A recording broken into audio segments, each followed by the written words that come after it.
గణపయ్య ఈ రోజు నీ పుట్టినరోజు కదా, నీకేం కావాలి? ముందు ఏం కావాలో కాదు గానే ఏం వద్దో చెప్తాను వినండి. ముందు నా చెవుల దగ్గర నుంచి హై వాల్యూమ్ స్పీకర్లు తీసేయండి. చూడొచ్చేసే మార్గుంది. మీకు నిజంగా పాడాలనిపిస్తే ఒక భక్తి పాట నేర్చుకుని పాడండి, పరవశించిపోతాను. తాగి గుళ్ళో దర్శనానికి వెళ్తారా? అమ్మమ్మ, మరి నా మండపం కూడా గుడితో సమానమే కదా, మరెందుకు తాగొస్తున్నారు? తాగి నా ముందు ఆ డబుల్ మీనింగ్ పాటలకి గంతులేయడం వల్ల నన్ను తక్కువ చేసిన వాళ్ళు అవుతారు కానీ నా భక్తులు అనిపించుకోలేరు.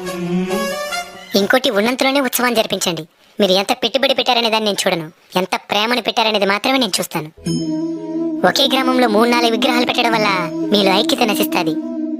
అందరూ కలిసిమెలిసి ఒకే విగ్రహాన్ని పెట్టి పూజించండి. నేను మీలో ఐక్యతకి కారణం అవ్వాలి కానీ గొడవలకి కాదు. స్వామి మేమైతే తాగి రావడం, డబుల్ మీనింగ్ పాటలకి డాన్స్ వేయడం ఇవేవి చేయలేదు స్వామి.